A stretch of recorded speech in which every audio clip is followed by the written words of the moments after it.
So let's look at another team then that right now people are cautious to panic about, and it's the Cincinnati Bengals. And I understand cautious, like there's a fine line here, right? Because the Bengals start slow every year is the narrative. What I can't figure out is this just another year of Cincinnati starting slow, or are the Bengals actually not very good? Because the Bengals losing, we opened the show talking about the Commanders here, but the Bengals have some real problems. They have real issues on the defensive side of the ball, and they're forcing their offense to be superhuman, Frank, every week. Like, how panicked are you about the Bengals right now? Very much so. And, I get a lot wrong in the offseason and the preseason. I'll take those L's, but I'll also victory lap here and there.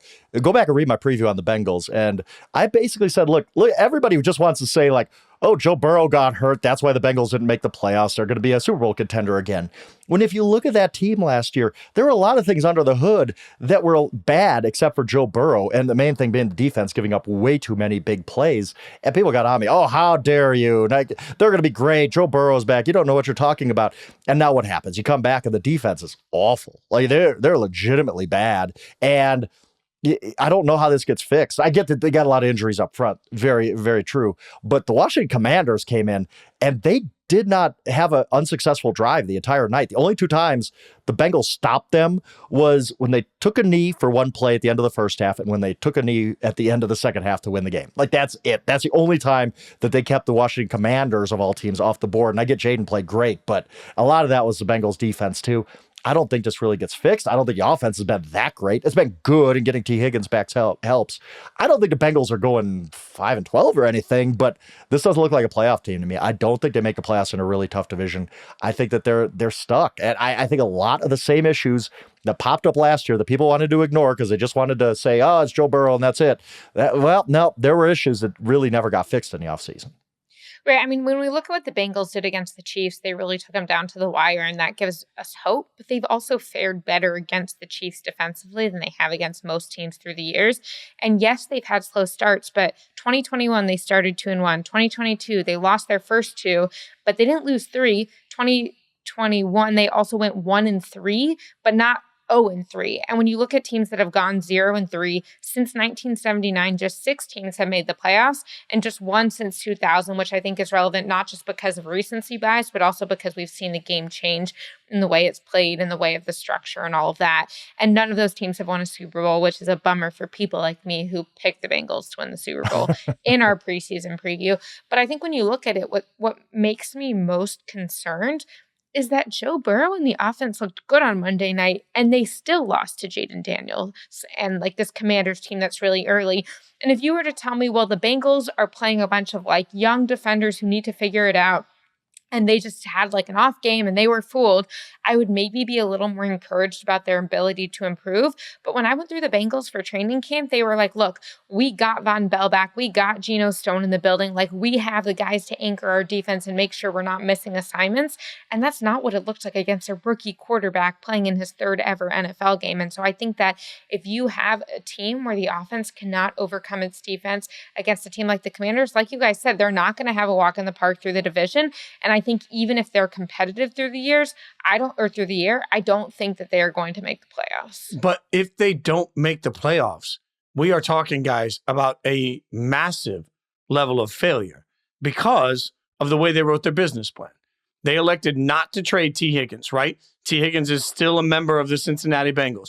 They have not yet paid Jamar Chase. And now you got to look at it and say, well, shoot, if you weren't going to make the playoffs, you should have at least gone around and tried to get something for Higgins while you could. And also, can you even afford to allocate the resources you need to an offense if that offense being great doesn't win you football games? Like, now all of a sudden I'm looking around saying, what is the path for the Bengals? Like, if they've spent so much time being just almost good enough to take down the Chiefs, and now all of a sudden it feels like the sky is sort of falling because they are bad defensively, and that defense can't stop anybody. So now the offense has to be superhuman. And even with superhuman offensive production, they're still 0-3. The Bengals missing the playoffs would be an abject disaster for NFL teams when you look at bad business planning, bad understanding of who you are, bad execution. Like, it's bad everything, Frank. This is way too much down narrative street, probably because Jamar Chase's unhappiness with his contract isn't why the Bengals got no pressure on Jaden Daniels all game. I get that, but the vibes have been bad for the Bengals from the beginning, and part of it is because everybody is sitting there saying, why is Jamar Chase getting paid? Like, this is easy. This is an easy contract to figure out. Like, pay him his $35 million. What are we doing here? Where Mike Brown kind of went back into his whole cheap mode, and he's like, I'm not going to negotiate during the season. And they're like, and now it just gets off to a bad start. T. Higgins isn't particularly happy on the franchise tag, I assume.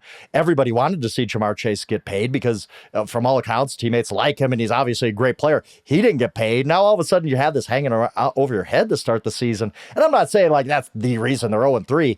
But it certainly didn't help. It certainly didn't help the vibes around Cincinnati when you have an unhappy superstar who should have gotten paid. Like, every other team figures it out, but the Bengals couldn't. And that, I think, seeps into your locker room a little bit. And people say, boy, if Jamar freaking Chase can't get paid, what chance do I have? Like, if he's not going to be valued, am I going to be valued? I just think it's been bad vibes for Cincinnati since the beginning of the season.